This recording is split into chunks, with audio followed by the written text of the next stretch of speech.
নাসিরউদ্দিন আলবানির লেখা কিতাব, ওয়াহাবিদের আপন চাচা ঘড়ির মেকার আলবানি একটি কিতাব লিখেছেন রাসূল সাল্লাল্লাহু আলাইহি সাল্লামের নামাজ, ঢাকা থেকে ছাপ। সেই কিতাবে দুয়ার অধ্যায়ের মধ্যে আলবানি বলছেন ফরজ নামাজের পর সবাই মিলে হাত তুলে দোয়া করা যেতে পারে। সবাই মিলে হাত তুলে দোয়া করা যেতে পারে, মানে যাবে, কোনো সমস্যা নাই। কে লিখছে? আলবানি। তো বেটার ফতোয়া আলবানি জান্নাতে আছে না জাহান্নামে আছে? কথা বলেন, জান্নাতে আছে না জাহান্নামে আছে? ওদের ফতোয়া নিয়ে জাহান্নামে হলো কি হলো না? তো ওদের ফতোয়ায় ওরা নিজে জাহান্নামে। তো এইগুলো উটপাটাং ফতোয়া দিয়ে শরীয়তের মধ্যে বিগাড় তৈরি করে মানুষকে ফিতনার মধ্যে ভরছে। তাই তারা মুসলমানের মসজিদ বাদ দিয়ে মসজিদে যারা খ্রিস্টানের মসজিদ তৈরি করেছে। সুবহানাল্লাহ। দেখবেন জায়গায় জায়গায় হাজার বস্তির কেনা 10-12টা ফুচকা বেরিয়ে গেছে আলাদা মসজিদ, মানে মুসলমানের মসজিদে আর নামাজ হয় না, ওদের ইহুদি ওকে চার্চ লাগবে, গির্জা ঘর লাগবে, তো আর মুসলমানের মসজিদে নামাজ হবে? কুরআন পাক খুলেন, সূরা তওবা আয়াত নাম্বার 7। কত নম্বর আয়াত? সূরা তওবা আয়াত নাম্বার 7। মুনাফিকরা যখন আমার, আপনারা কথা বলবেন না, মুনাফিকরা যখন আমার করে কোনো প্রশ্ন থাকলে লিখে দিবেন, আমার কথায় করে কোনো আপত্তি থাকলে আপনারা লিখে দিন, যত প্রশ্ন থাকে কোনো অসুবিধা নেই। হ্যাঁ, সূরা তওবা আয়াত নাম্বার 107। মুনাফিকরা যখন নবীর মসজিদ চাইতে দূরে গিয়ে একটা মসজিদ তৈরি করলো, মসজিদ তৈরি করে আল্লাহ নবীকে ডাকছেন, হুজুর এসে একটু উদ্বোধন করে দেন। আল্লাহ বলছেন, মেহবুব খবরদার তাদের মসজিদ উদ্বোধন করতে যেন না। কেন? তারা মসজিদ তৈরি করেছে মুসলমানের মধ্যে ফিরকা তৈরি করার জন্য, মুসলমানকে ভাগ করার জন্য, আর কুফরি প্রচার করার জন্য। কুফরি কি? আল্লাহর আকার আকৃতি আছে, এরাও এই কুফরি প্রচার করার জন্য। নবীর ওসিলা হারাম, নবীকে দাঁড়িয়ে সালাম দেওয়া যাবে না, মিনহা খলাকনাকুম বলে মাটি দেওয়া যাবে না, ফরজ নামাজের পর দোয়া করা যাবে না। নবী মিনহা খলাকনাকুম বলে মাটি দিয়েছেন, ফরজ নামাজের পর হাত তুলে দোয়া করেছেন, আর এরা বলবে দোয়া করা যাবে না। তো এরা নবীর দিন প্রচার করলো না কুফরি প্রচার করলো? আপনার বানানো ধর্ম প্রচার করলো। এই জন্য তাদের মসজিদকে রাসূলুল্লাহ সাল্লাল্লাহু আলাইহি সাল্লাম সাহাবাকে দিয়ে ভেঙ্গে চুর করে আগুন দিয়ে জ্বালিয়ে ছাই করে দিয়েছে। এই জন্য কেউ মসজিদ বানিয়ে দিলে ওকে আল্লাহর ঘর মনে করিয়েন না। ওয়াহাবির মসজিদ ইসলামী দৃষ্টিকোণ থেকে ওটা মসজিদ নয়। কেউ যদি বাড়িতে নামাজ পড়ে আর ওয়াহাবির মসজিদে নামাজ পড়ে, তো ওটাও একটা ঘর, মসজিদের অন্তর্ভুক্ত হবে না। কারণ তাদের আকীদা হচ্ছে আল্লাহর মানুষের মতন আকার আকৃতি আছে। আল্লাহ আরশে বসে আছে, আরশ আল্লাহর জায়গা, কিন্তু আল্লাহ জায়গা থেকে পাক, আল্লাহ জায়গার ঊর্ধ্বে, সৃষ্টির ঊর্ধ্বে। আল্লাহ পাক সারা কুল কায়নাতকে বিষ্ঠন করে আছেন, সৃষ্টি আল্লাহকে বিষ্ঠন করতে পারে না। আরশে যদি আল্লাহ বসে থাকেন, তাহলে আল্লাহকে আরশ বিষ্ঠন করবে কি করবে না? জোরে বলেন। তাহলে আরশের মধ্যে বসে আছেন, মানে আরশ চাইতে আল্লাহ ছোট আছেন, তাহলে আল্লাহু আকবার বলা বাদ দিয়ে দিতে হবে। তো বিভিন্ন রকমের ইতরাজ হবে, এগুলো কুফরি আকীদা। নবীর ওসিলা শিরিক, যারা নবীর ওসিলা নেবে তারা মুশরিক। যাই কোনো ব্যক্তি যদি কোনো মুসলমানকে মুশরিক বলে, সেই ব্যক্তি নিজেই মুশরিক এবং কাফির হয়ে যাবে। রাসূল পাক বলছেন, কেউ যদি কাউকে কাফির বলে, সে যদি কাফির না থাকে সে নিজে কাফির হয়ে যাবে। এই জন্য মুসলমান এদের থেকে নিজের ঈমানকে বাঁচিয়ে রাখবেন, নিজের সমাজকে বাঁচিয়ে রাখবেন, নিজের আলো আওলাদকে বাঁচিয়ে রাখবেন। বাঁচার উপায় হচ্ছে আহলে সুন্নাত ওয়াল জামাতের বিজ্ঞ আলিমদের সাথে যোগাযোগ রাখবেন, তাদের লিখনী বই পড়বেন, তাদের বক্তব্য শুনবেন। আল্লাহ আপনার ঈমানও বাঁচাবে, ইনশাআল্লাহ আকীদাও বাঁচাবে। আসসালামু আলাইকুম। ওয়ালাইকুম আসসালাম ওয়া রাহমাতুল্লাহি ওয়া বারাকাতুহু। আমার উপরোক্ত প্রশ্নগুলির উত্তর দিয়ে ইমাম সাহেব তার বেতনে সন্তুষ্ট না হলে তার পিছনে নামাজ হবে কি? ইমাম সাহেব যদি মনে করে যে আমার বেতন কম হচ্ছে, আমি সন্তুষ্ট নয়, আমার পিছনে এদের নামাজ হবে না, তাহলে ইমাম সাহেবের ইমামতি করাই হারাম। বুঝতে পারলেন? আমি ইমাম সাহেব, আমি যদি জানি যে আমার পিছনে নামাজ হবে না, তাহলে আবার ইমামতি করা আমার জন্য জায়েজ হবে? তাহলে ভারটা আমার উপরে না পড়বে, সব তো আমাকে ইক্তেদাই তো বেহাজার ইমাম বলছে, তার বেতনের সাথে কোনো সম্পর্ক নাই। তবে হ্যাঁ, ইমাম সাহেবকে একটা ভালো বেতন দিতে হবে, সন্তুষ্ট করতে হবে। ইমাম সাহেব যদি বলে আমার 50,000 না আনলে সন্তুষ্ট হবে না, তাহলে করে নামাজই হবে না, নাকি বলেন? তো ইমাম সাহেব আছেন, অবশ্যই ইমাম সাহেবকে একটা ভালো বেতন দিবেন। ওরও রুজি রোজগার আছে, তারপরে ওরও ছেলে মেয়ে আছে, ও স্কুলে পড়াবে, নাকি বলেন? ওরও জিন্দেগি আছে। এখন তো 10,000 টাকার বেতনে চলে না বাবা, পান খেয়ে মানুষ তুপ ফেলে দেয় 10,000 টাকার। এই জন্য ইমামকে একটা ভালো বেতন দেওয়া প্রত্যেকটা গ্রামবাসীর দায়িত্ব। যদি ইমামের বেতন থাকে, সবাই আঙুল তুলে কথা বলতে পারবেন, সবাই প্রতিবাদ করবেন যে না, ইমাম সাহেবকে একটা ভালো বেতন দেন। আমাদের নবীকে কিছু দেওবন্দি মাটির তৈরি বলেছেন, এই বিষয়ে সঠিক মতামত কি? দেওবন্দীদের সবচেয়ে বড় মৌলবি আশরাফ আলী থানভী নিজের কিতাব নসরুত তিব দারুল উলুম দেওবন্দের ছাপ 11 পৃষ্ঠার মধ্যে লিখেছেন, আল্লাহ সর্বপ্রথম জমিন আসমান মাটি ফাটি কিছুই ছিল না, নিজের নূরের ফেজে নবীর নূর তৈরি করেছেন। সুবহানাল্লাহ, সুবহানাল্লাহ। তো ওদের বাপ ঠিক না ওরা ঠিক, ওটা ওরা বলবে, আমরা কি বলবো? না কি বলেন? তারপরে লিখেছেন, মহরমের দিনে খিচুড়ি রান্না করে বিলনি করা যাবে কি না? তারপরে কি আছে? এটা কি আছে? যদিও আমরা এটিকে দুঃখের দিন বলে মনে করি। দেখেন বিরাদ ইসলাম, মহরমের 10 তারিখ শুধু দুঃখের নয়, খুশিরও দিন আছে। মুসা নবীকে আল্লাহ নাজাত দান করেছিলেন সমুদ্রের মাঝে রাস্তা দিয়ে, খুশি নয়? ইমাম হোসেন শহীদ হয়েছিলেন, দুঃখ নয়? নূহ নবীর কাস্তি তুর পাহাড়ে লেগেছিলেন, খুশির খবর। তো খুশি আছে, দুঃখ আছে। তবে খিচুড়ি যেটা রান্না হয় মানুষজন, দেখেন নবী পাক বলেছেন, তুমি যেটা রান্না করে নিজের ফ্যামিলি সহ খাবেন ওটাও তোমার জন্য সাদকা। আপনারা 3 বাপ বাটা আছেন, 3 বাপ বাটা কিছু রান্না করে খেয়ে নিলেন, তারপরে দোয়া করেন, আল্লাহ আমরা যে খাবারটা খেয়েছি এর সওয়াব আমার বাপের কবরে দিয়ে দাও, এটাও ইসালে সওয়াব করা যাবে। আপনি যেটা নিজের ছেলে মেয়েকে নিয়ে খাবেন ওটাও সাদকা, নবীর হাদিস। এই জন্য খিচুড়ি করা হয় যে ইমামে হুসেনকে স্মরণ হবে, মানুষ জানবে, বাচ্চা বাচ্চা জানবে যে এই দিনে ইমামে হুসেন শহীদ হয়েছিলেন। আহলে বেতের জিকিরের মাহফিল করাও যায় এবং মানুষের আহারের ব্যবস্থা করা হচ্ছে উত্তম কাজ।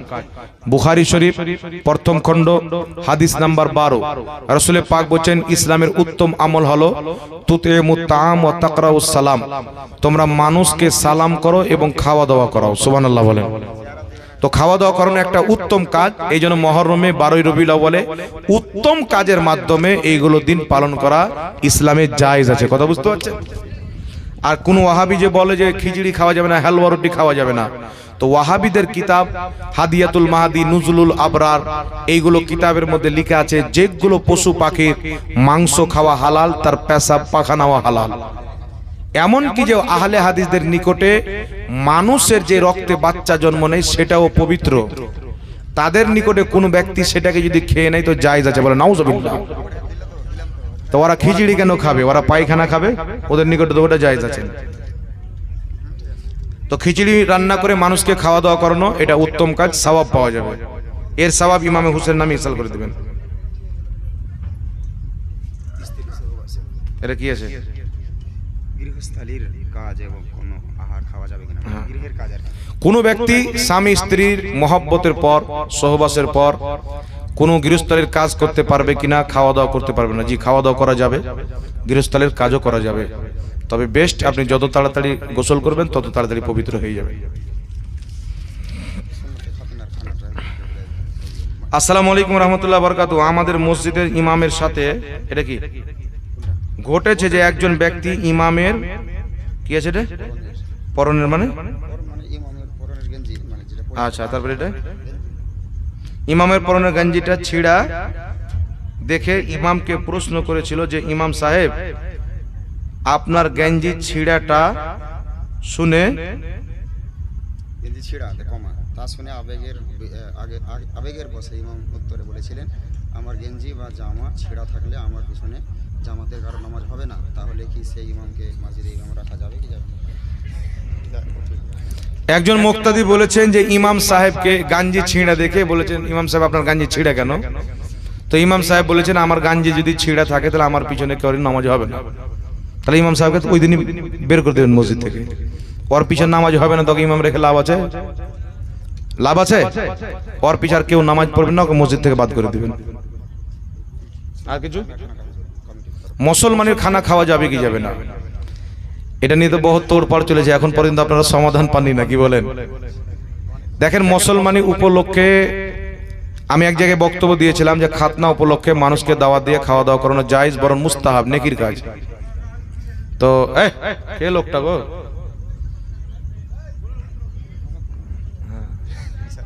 প্রধান হুজুর নাকি?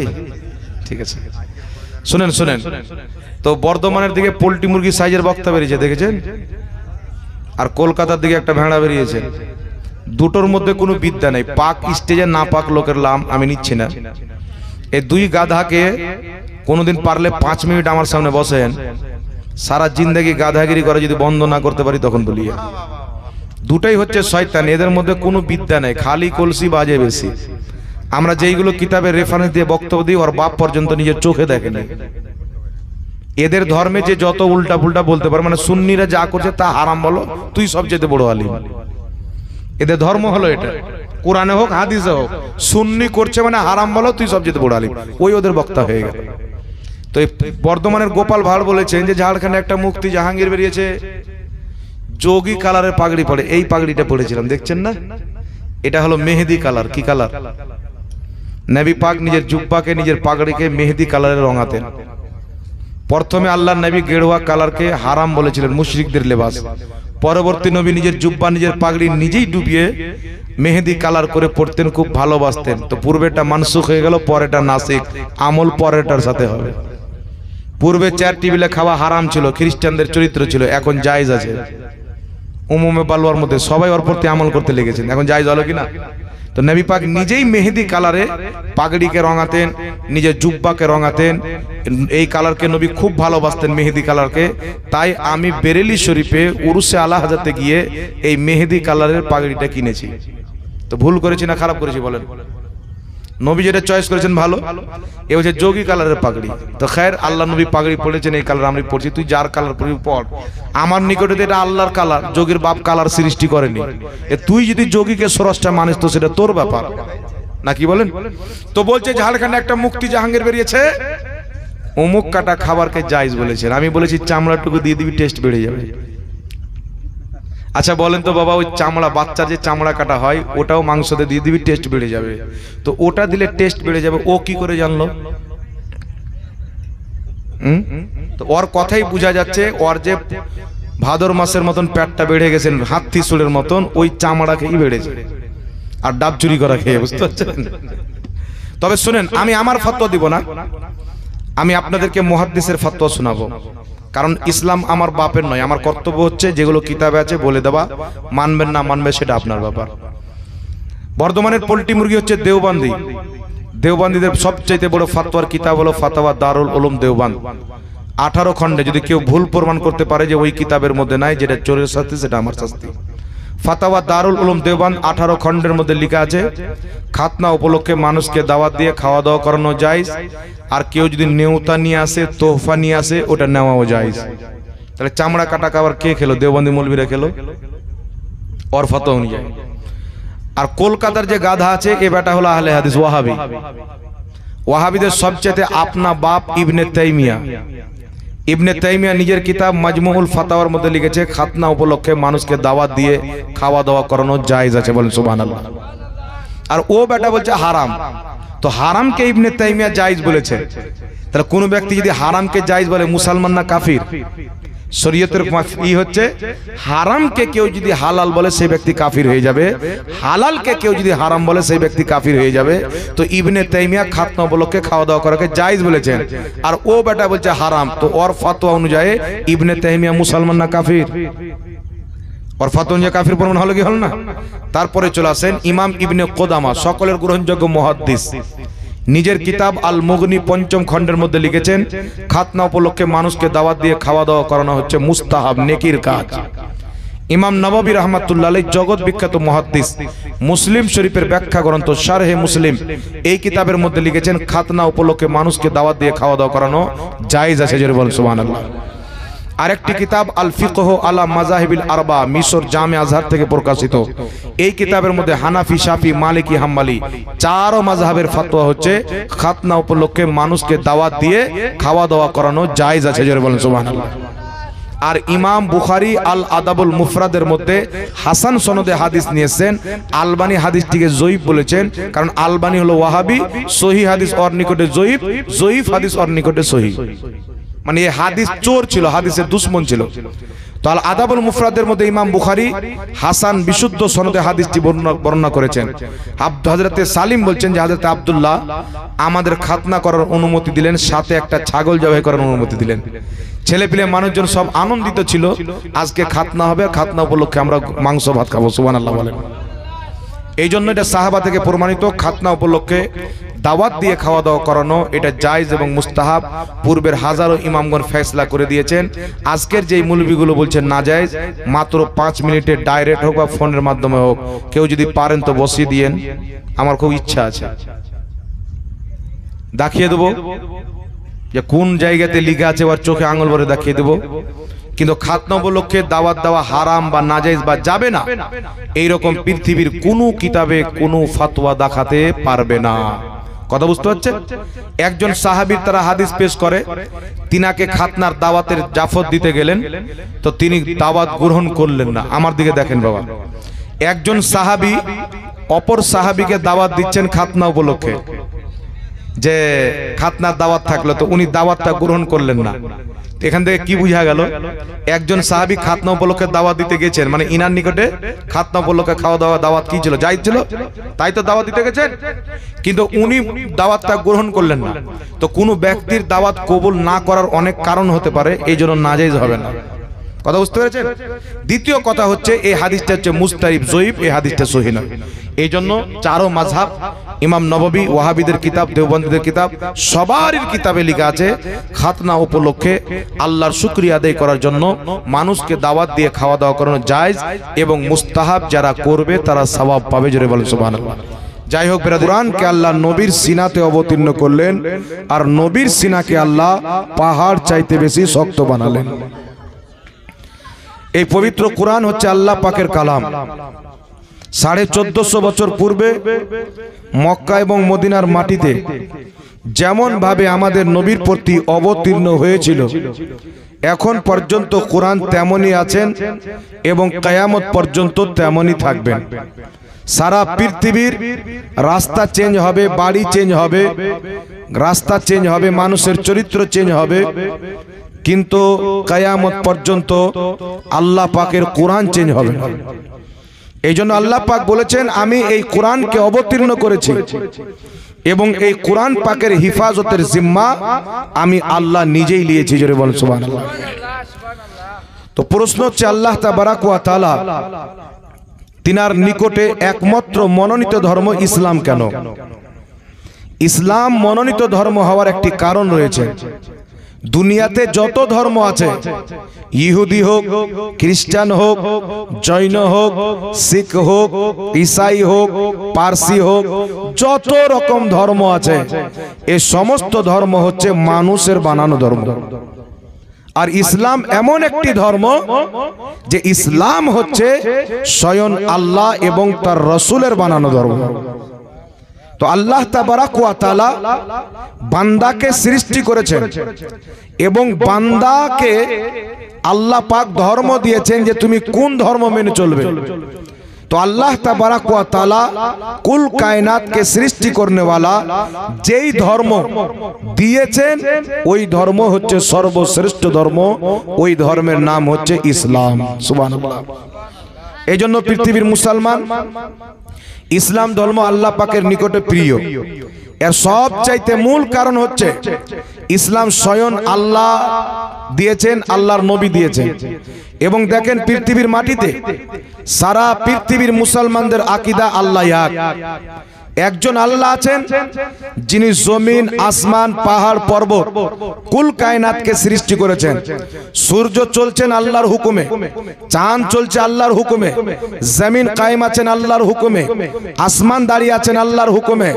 সারা পৃথিবী, যখন আপনি এই পৃথিবীতে বেরিয়ে যাবেন, এমন এমন মঙ্গল গ্রহ রয়েছে, আরো বিভিন্ন জিনিস রয়েছে। আমাদের পৃথিবীর মতো 1000 পৃথিবী সেইগুলোর মধ্যে পরিবেশ করবেন।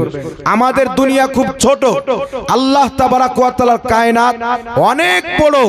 এই কুল কায়নাতে আল্লাহ তাবারাক ওয়া তাআলা সারা পৃথিবীকে সৃষ্টি করেছেন এবং আল্লাহ পাক বান্দাকে বলে দিয়েছেন, আমি তোমাদেরকে সৃষ্টি করেছি, তোমরা কোন পথে চলবে, কিভাবে চলবে, ইবাদত কিভাবে করবে, চলাফেরা কিভাবে করবে, কেমন ভাবে দুনিয়াতে উঠা বসা করবে, তোমাদেরকে আমি আল্লাহ পাক কুরআন দান করেছি, আর এই কুরআন পড়ে সবাই বুঝতে পারবে না, সবাই আমল করতে পারবে না, তাই কুরআন পাকের প্রতি আমলকারী একজন নবী দিয়েছি মুহাম্মদুর রাসূলুল্লাহ। তোমরা এই নবীকে অনুসরণ করে চলো, তোমাদের বেড়া আমি আল্লাহ পার করে দেব। তো আল্লাহ পাক কুরআন দিয়েছেন, যদি কুরআন পাক দিয়ে আর কিছু না দিতেন, হাদিস যদি না হতো, ইজমা যদি না হতো, কিয়াস যদি না হতো, কুরআন পাকে আছে নামাজ পড়ো, কোন টাইমে পড়বে, কত রাকাত পড়বে, কিভাবে পড়বে, কোন পদ্ধতিতে পড়বে, এটা আমরা কুরআন পাকে পেতাম না, হতাশা হয়ে যেতাম। আল্লাহ বলেছেন হজ করো, কিভাবে হজ করতে হবে এটা আমরা পেতাম না। রোজা রাখো, কিভাবে রাখতে হবে এটাও আমরা পেতাম না। এই জন্য আল্লাহ তাবারাক ওয়া তাআলা নবী পাককে পাঠিয়েছেন। মায়েশা সিদ্দিকা রাদিয়াল্লাহু তাআলা আনহা নবীর স্ত্রী বলতেছেন, যদি কোনো ব্যক্তি নবীর চরিত্র দেখতে চায়, নবীর ব্যবহার দেখতে চায়, নবীর উঠা বসা দেখতে চায়, জীবন দেখতে চায়, আল্লাহ পাকের কুরআনকে পড়ে নাও।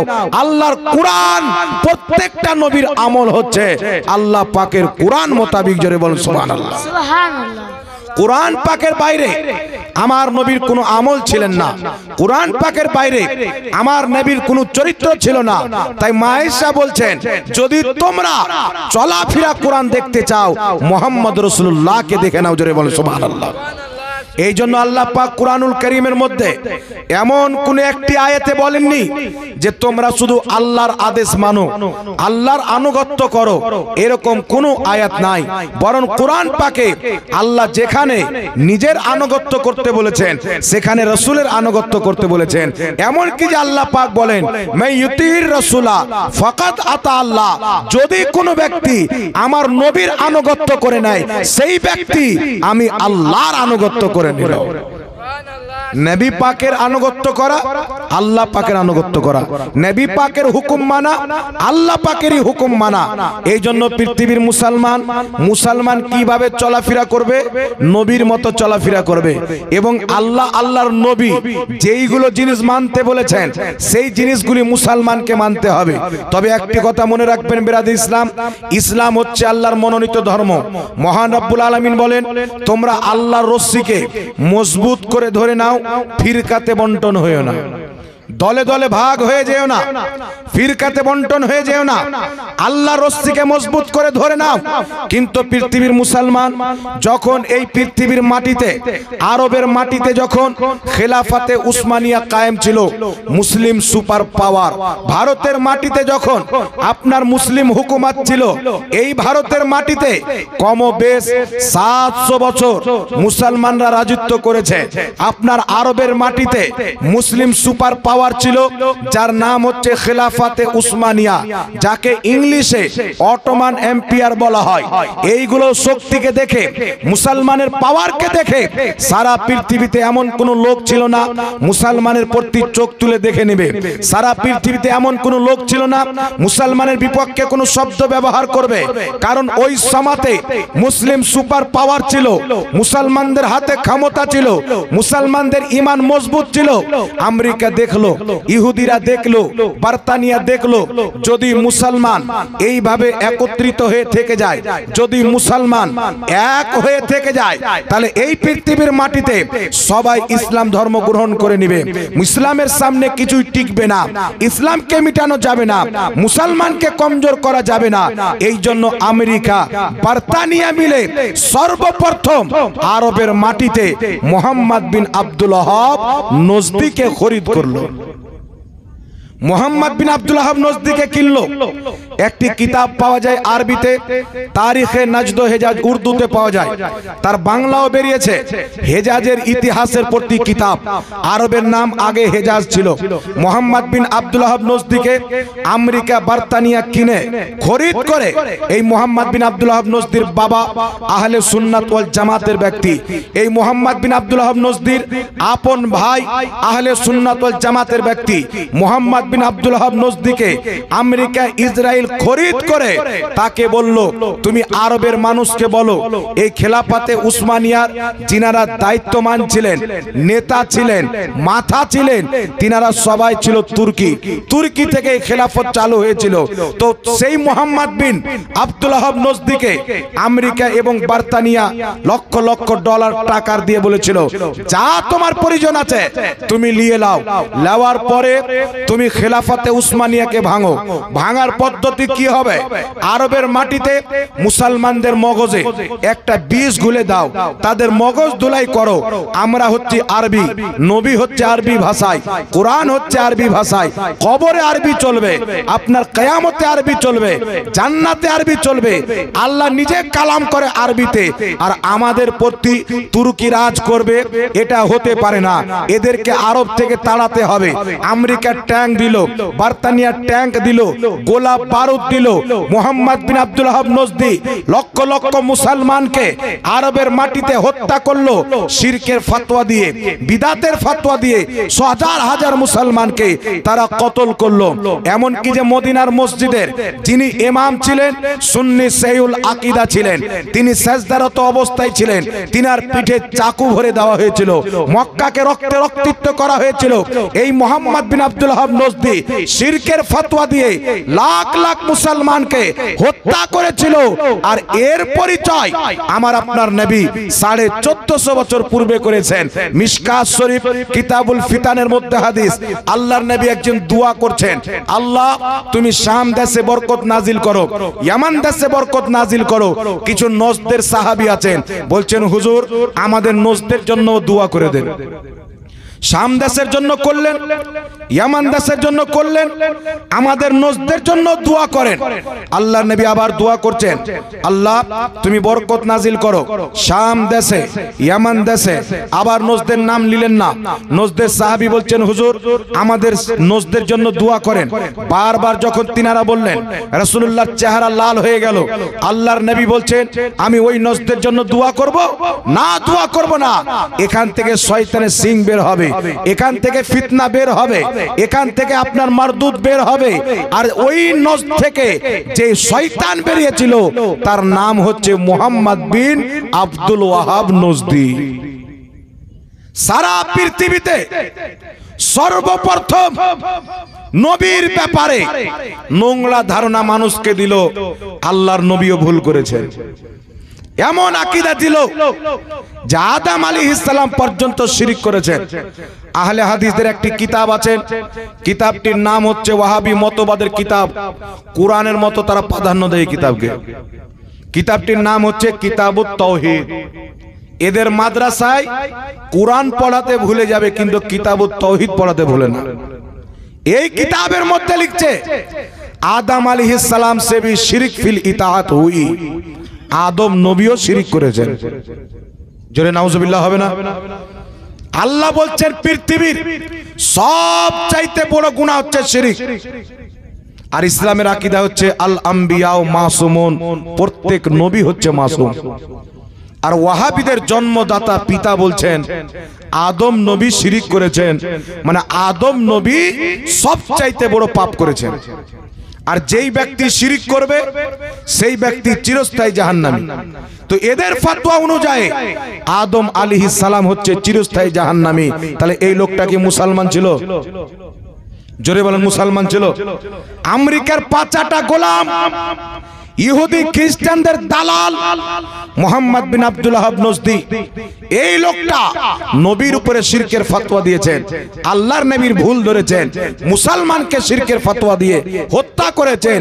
এই জন্য আমার আপনার নবী আজ থেকে 1450 বছর পূর্বে বলেছেন। ইমাম ইবনে কাসির নিজের কিতাব তাফসীর ইবনে কাসিরের মধ্যে লিখতেছেন, হাদিসের সনদ সহিহ, তিনি নিজেই হাদিসটিকে উল্লেখ করে সহিহ বলেছেন। বিশ্ববিখ্যাত বিখ্যাত সাহাবী হযরতে হুযায়ফা বিন ইয়ামান বর্ণনা করছেন, আল্লাহর নবী বলেছেন, কি বলেছেন? আমাকে কিছু লোকের ভয় আছে, তারা বের হবে আর নিজের পড়োশিকে তলোয়ার নিয়ে বের হবে। মুশরিক মুশরিক, তোমরা শিরক করছো। তারা শিরকের ফতোয়া দিবে। হযরতে হুযায়ফা বিন ইয়ামান বলছেন, ইয়া রাসূলুল্লাহ, সত্যি কি মুসলমান শিরকে লিপ্ত হয়ে যাবে? সত্যি কি মুসলমান আল্লাহর সাথে শরীক করবে?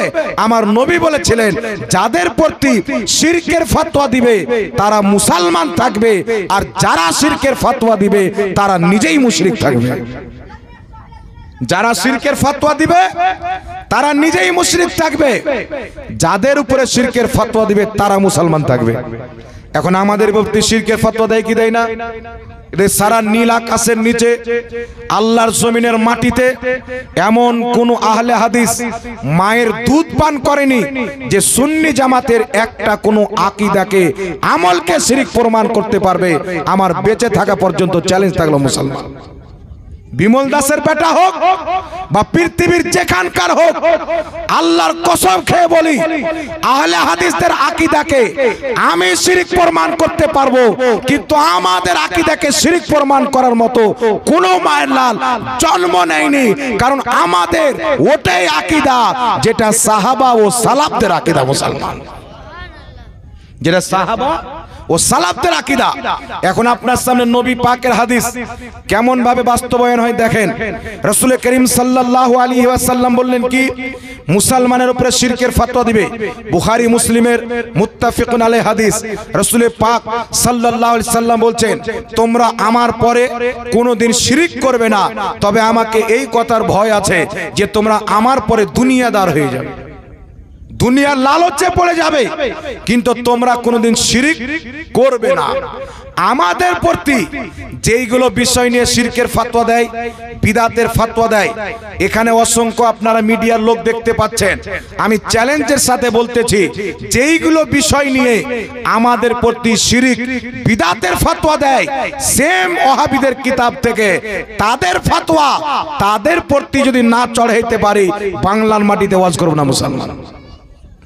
তাদের কি শিরকের আকীদা শুনেন, আমাদের উপরে শিরকের ফতোয়া দেয়, এর বিশ্লেষণ পরে করছি। তাদের শিরকি আকীদা হচ্ছে কি? ওয়াহাবিদের আকীদা হচ্ছে আল্লাহর হাত আছে, আল্লাহর পাও আছে, আল্লাহর চেহারা আছে। তাকে বলেন দলিল কি? মুসলমানের যুগ যুগ থেকে আকীদা হচ্ছে আল্লাহ নিরাকার, অঙ্গ পতঙ্গ থেকে পবিত্র। হঠাৎ করে 2025 সালে তোমরা বলছো আল্লাহর আকার আকৃতি আছে, তো দলিল পেশ করো। তখন আপনাকে কোরআন দেখাবে। এই কোরআন পাকের মধ্যে সূরাতুল ফাতহ আয়াত নাম্বার 10 আল্লাহ পাক বলেছেন, নবী, যারা তোমার হাতে বায়াত গ্রহণ করে তারা আমি আল্লাহর হাতে বায়াত গ্রহণ করে। আমি আল্লাহর হাত তাদের হাতের উপরে। এই কোরআন পাকে আছে জাহান্নামীদেরকে আল্লাহ জাহান্নামে দিবেন, জাহান্নাম বলবে আল্লাহ আরো দাও আরো দাও, আল্লাহ নিজের পাও জাহান্নামে রেখে দিবেন। তার মানে আল্লাহর পাও আছে। চেহারার কথা আল্লাহ বলেছেন, তো আল্লাহর হাত কথা বলেছেন, পায়ের কথা বলেছেন, চেহারার কথা বলেছেন। এর মানে আল্লাহর দেহ আছে। যদি দেহ না থাকে হাত কি করে হবে? দেহ না থাকে চেহারা কি করে হবে? পাও না থাকে তো চেহারা, দেহ না থাকে তো পাও কি করে হবে? এর মানে আল্লাহর দেহ আছে। কেমন দেহ আছে? আহলে হাদিসের ইমাম ওয়াহিদুজ্জামা তারিখে আহলে হাদিস বলে একটি কিতাব আছে আহলে হাদিসদের, সেই কিতাবের মধ্যে লিখেছে ওয়াহিদুজ্জামাকে যে সেই ব্যক্তি ইমামুল আহলে হাদিস ছিল, মানে আহলে হাদিসের ইমাম, ছোট মোটো মৌলবি নয়। সে নিজের কিতাব হাদিয়াতুল মাহদির মধ্যে লিখতেছে, কি লিখতেছে? হাদিয়াতুল মাহদির মধ্যে লিখছে আল্লাহর ওরকমই হাত আছে যেমন মানুষের হাত আছে। মানুষের যেমন পাও আছে আল্লাহরও তেমন পাও আছে, মানুষের যেমন চেহারা আছে আল্লাহরও তেমন চেহারা আছে, মানুষের যেমন দেহ আছে আল্লাহরও তেমন দেহ আছে। খোদার কসম খেয়ে বলি, আল্লাহকে মানুষের সাথে তুলনা করার কারণে এটা সবচাইতে বড় শিরক আছে মুসলমান। এই আকীদা কাদের? ওয়াহাবিদের ইমাম ওয়াহিদুজ্জামা। আর এদেরকে ফলো করে ওয়াহাবি জামাত চলে। কথা বুঝতে পারছেন? ওয়াহাবিদের গুরু নবাব সিদ্দিক হাসান কা ভোপালী সে নিজের কিতাবের মধ্যে লিখেছেন আল্লাহর হাত পাও চোখ নাক সব আছে, অর্থাৎ আল্লাহ পাকের দেহ আছে, আর মানুষের সাথে তুলনা করেছেন। এটা নয় যে আল্লাহর দেহ আল্লাহর মতন আছে, বলছে মানুষের মতন আছে। তবে মনে রাখবেন মুসলমান, আমি সারা পৃথিবীর লামাযহাবিকে চ্যালেঞ্জ করতে চাই, একজন ইমাম আকীদার ইমামের কিতাব থেকে দেখাও, একজন মুফাসসিরের কিতাব থেকে দেখাও, কোন মুফাসসির এইগুলি আয়াতের অর্থ আল্লাহ পাকের দেহ নিয়েছেন, আকার আকৃতি নিয়েছেন, একজন মুফাসসির দেখাও। খোদার কসম কিয়ামত পর্যন্ত দেখাতে পারবে না, কারণ এই আকীদা হচ্ছে ইহুদির দেওয়া আকীদা, খ্রিস্টানের দেওয়া আকীদা, কিন্তু আমাদের আকীদা হচ্ছে আল্লাহ নিরাকার। এটা আমাদের বানানো আকীদা নয়, এটাই হচ্ছে পূর্বের সমস্ত ইমামের আকীদা। আমাদের আকীদা আল্লাহ নিরাকার, এটা হচ্ছে পূর্বের সমস্ত ইমামের আকীদা। আর যত দলিল লাগবে আমরা দলিল দেব ইনশাআল্লাহ, কিন্তু আল্লাহর আকার আকৃতি আছে। ওয়াহাবি মতবাদের কাটমুনসি ছাড়া পৃথিবীর কোন ইমাম নিজের কিতাবে আল্লাহর আকার আকৃতির কথা লেখেনি। এখন প্রশ্ন হলো, হুজুর আল্লাহ পাক হাতের কথা বলেছেন, পায়ের কথা বলেছেন, তাহলে এইগুলো আয়াতের অর্থ কি হবে? মনে রাখবেন মুসলমান, এই কোরআন পড়ে অনেক লোক পথভ্রষ্ট হবে, এই কোরআন পড়ে অনেক লোক হেদায়েত পাবে। আমার আল্লাহ নিজে কোরআন পাকে বলেছেন, তাই কোরআন থেকে দলিল দেনেওয়ালা প্রত্যেক ব্যক্তি হেদায়েত প্রাপ্ত হয় না। কোরআন পড়ে আপনার ঈমানও চুরি করবে। এই জন্য নবী বলেছেন আমার উম্মতের নামে 73 ফিরকা হবে। কত? আমার উম্মতের নামে 72টি জাহান্নামী হবে, একটি জান্নাতি। নবী বলেছেন যারা জাহান্নামী হবে তারা জান্নাতি দলের চাইতে নামাজ বেশি পড়বে, রোজা বেশি রাখবে, কোরআন বেশি তেলাওয়াত করবে, কিন্তু ইসলাম থেকে তারা এমন ভাবে বেরিয়ে যাবে যেমন তীর কামান থেকে বেরিয়ে যায়। তীর যেমন কামান থেকে বেরিয়ে যায়, তারা ইসলাম থেকে বেরিয়ে যাবে। বলার উদ্দেশ্য হচ্ছে মুসলমান, আল্লাহ পাক কোরআন পাকে হাত বললেন, পাও বললেন, চেহারা বললেন। তো হুজুর হাত বলতে তো আকার আকৃতি বুঝায়, চেহারা বুঝায়, পাও বলতে তো আকার আকৃতি বুঝায়। তো আল্লাহর এইগুলো আয়াত আল্লাহ যে কোরআন পাকে দিয়েছেন, এইগুলোর অর্থ কি হবে? আমি কি অর্থ বলবো? উঠান আল্লাহ পাকের কোরআন। এই কোরআনকে বুঝতে গেলে আয়াতে মুতাশাবিহাত কাকে বলে এটা বুঝা হচ্ছে জরুরি। আয়াত মানসুখ কাকে বলে, নাসিখ কাকে বলে, মুহকাম কাকে বলে, হুরুফে মুকাত্তায়াত কাকে বলে, এই সমস্ত জিনিস আপনার জন্য বুঝা হচ্ছে জরুরি। এখন আল্লাহ হাত বলেছেন, পাও বলেছেন, চেহারা বলেছেন, এইগুলো হচ্ছে আয়াতে মুতাশাবিহাত। আর পবিত্র কোরআন পাক সূরা আলে ইমরান আয়াত নাম্বার 7 এর মধ্যে আল্লাহ পাক বলেছেন আয়াতে মুতাশাবিহাতের অর্থকে লাড়া ঘাটা করে অনেক লোক পথভ্রষ্ট হবে। আয়াতে মুতাশাবিহাতের জাহিরি অর্থের প্রতি ঈমান আনা যাবে না।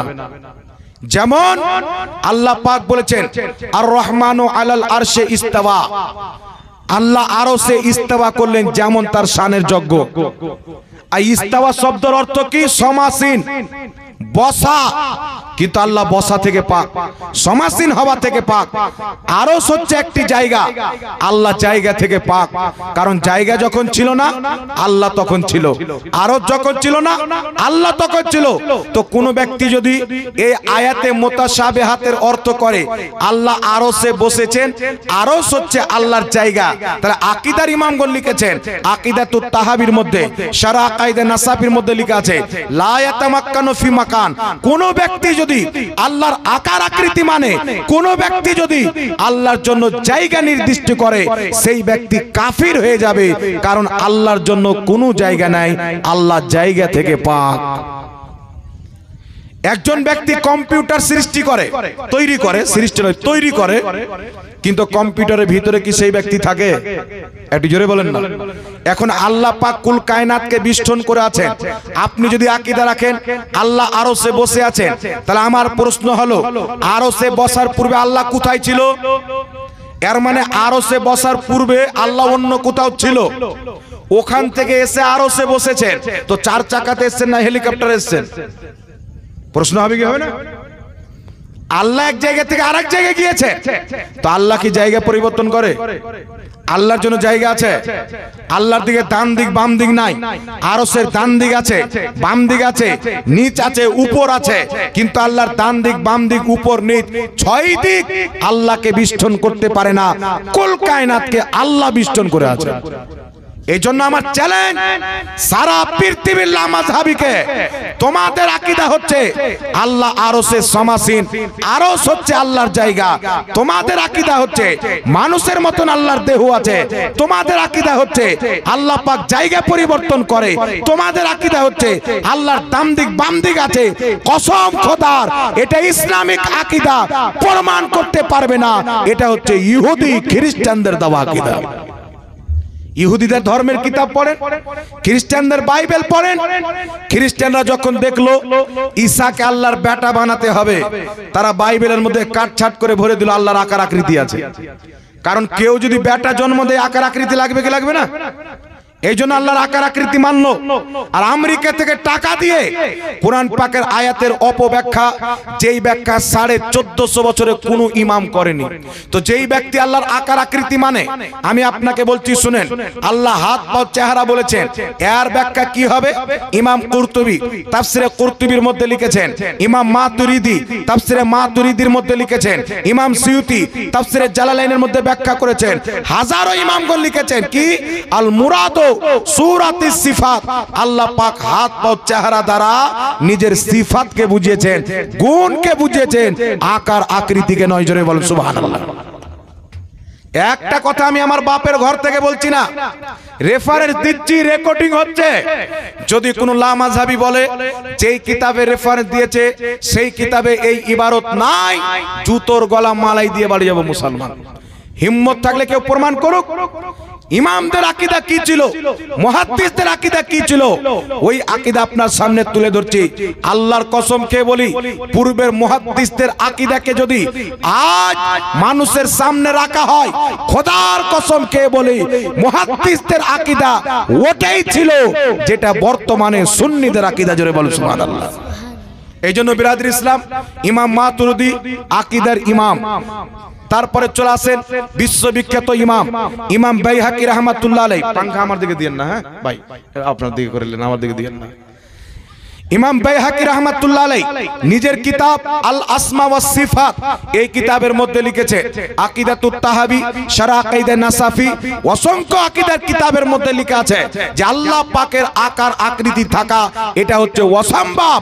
আল্লাহর আকার আকৃতি আছে, এই রকম আকীদা হচ্ছে নাজায়েজ আকীদা, জাহান্নামী আকীদা, আর জান্নাতি আকীদা হচ্ছে আল্লাহ নিরাকার। জোরে বল সুবহানাল্লাহ। এখন বলার উদ্দেশ্য হচ্ছে, যদি তুমি সমস্ত মুহাদ্দিসকে বাদ দিয়ে তোমার বাপের ঘরের ব্যাখ্যার ইসলাম প্রচার করো, ওটা বাপের ইসলাম বলে প্রচার করো, সালাফদের ইসলাম বলে নয়।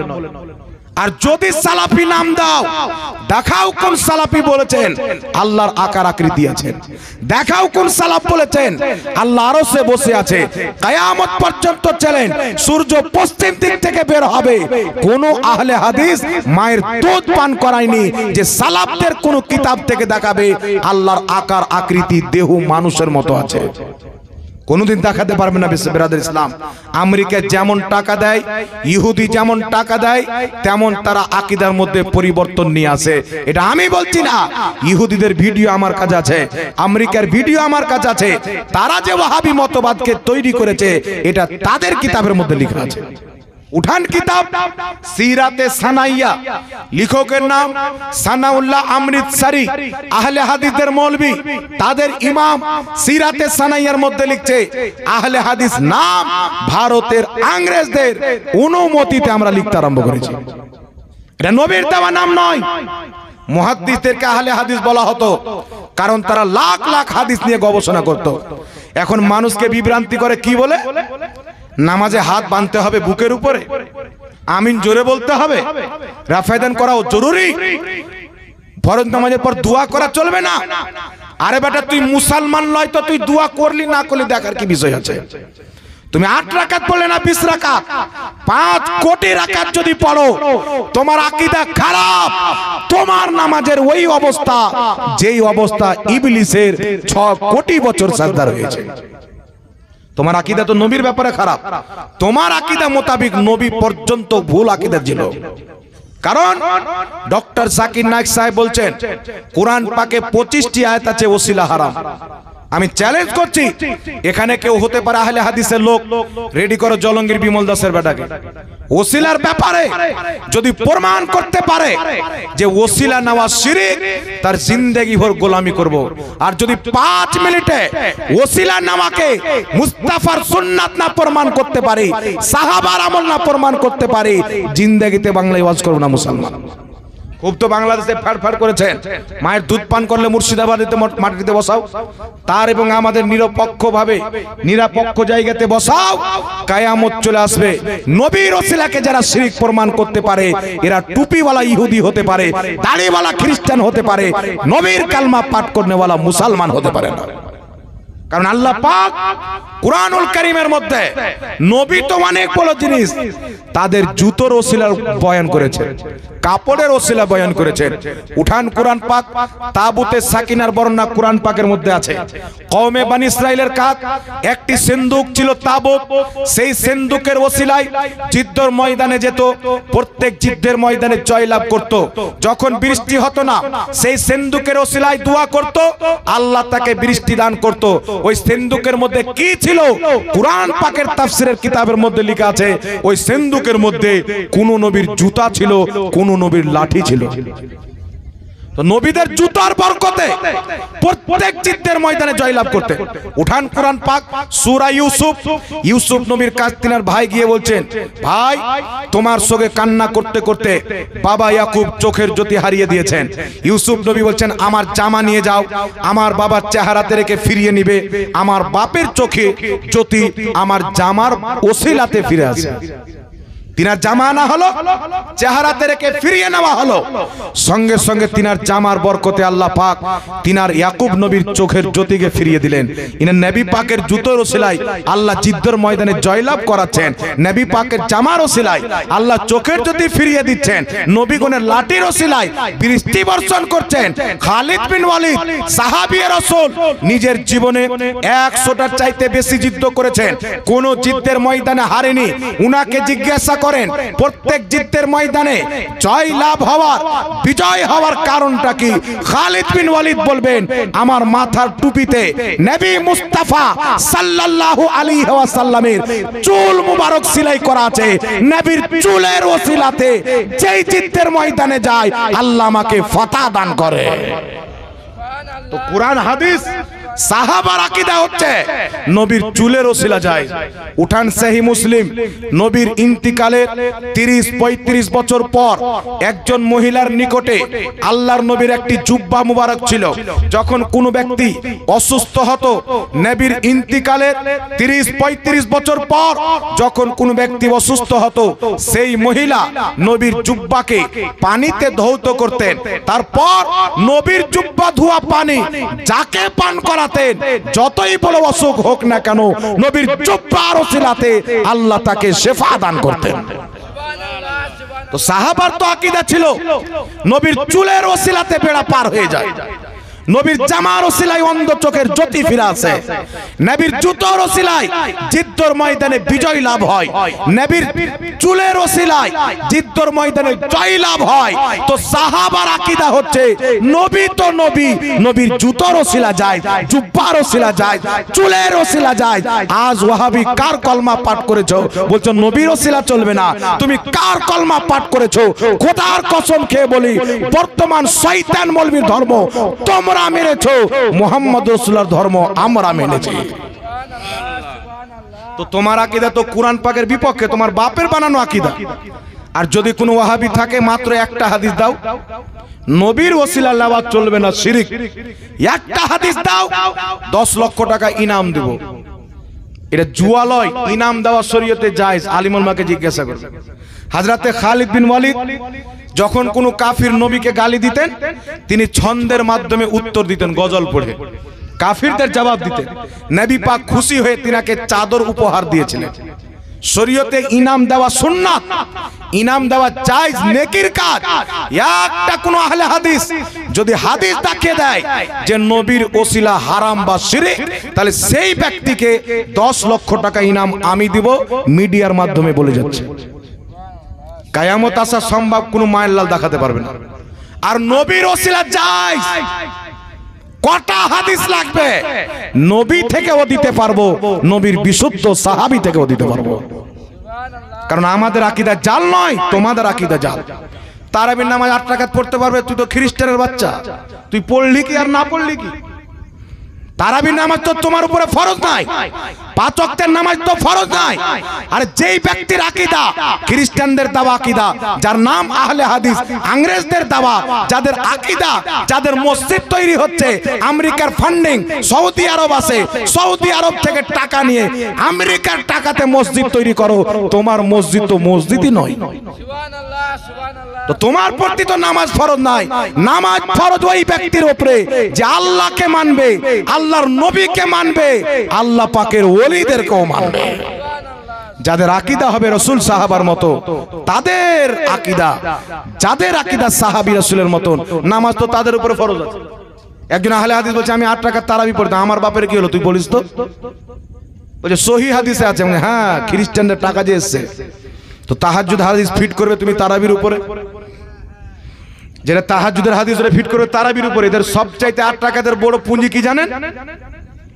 সবচাইতে বড় পুঁজি আমি বলছি, আগে এটা শুনেন। আল্লাহর নবী মাজমাউজ জাওয়াইদের মধ্যে সহি হাদিস, ইমাম হাকিমের তাহকিক অনুযায়ী সহি, ইমাম ইবনে হিব্বানের তাহকিক অনুযায়ী সহি, ইমাম সামহদি নিজের কিতাব খুলাসা আল ওয়াফাউল ওয়াফা বে আখবারি দারিল মুস্তাফা, এই কিতাবের মধ্যে হাদিসটিকে সহি বলেছেন।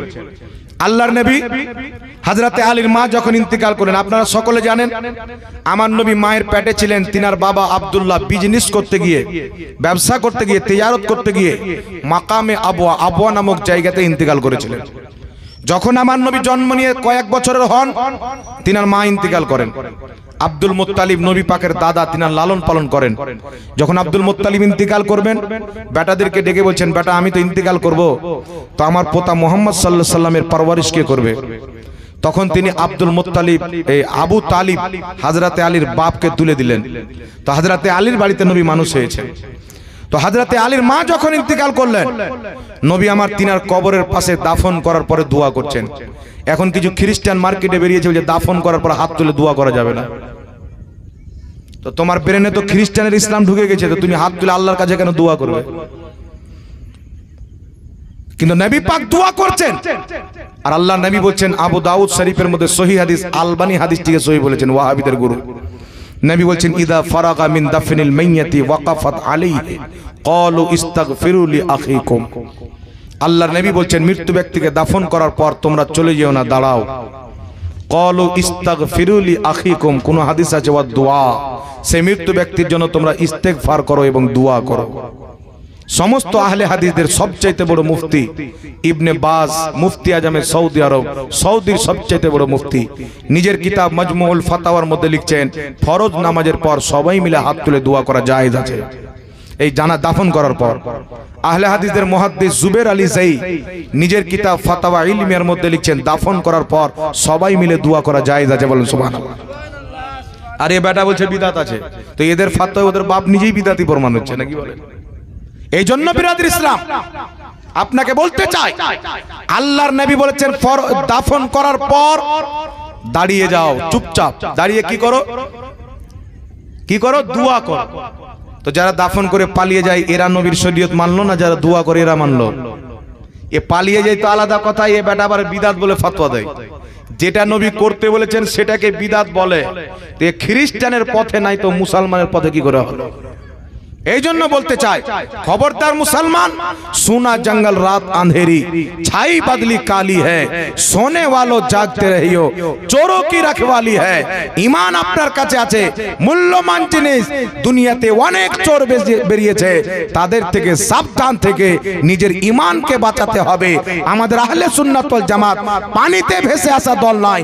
এই জামাতের মধ্যে খাজা গরিব নওয়াজ এসেছেন, এই জামাতের মধ্যে নিজামউদ্দিন আউলিয়া এসেছেন, এই জামাতের মধ্যে গৌসে বাগদাদি এসেছেন, এই জামাতের মধ্যে ইমামে হুসাইন ছিলেন।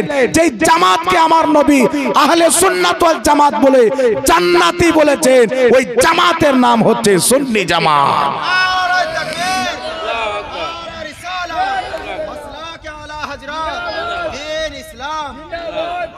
শয়তান হালাকান করতে পারে, কিন্তু এই জামাতকে ধ্বংস করা যাবে না।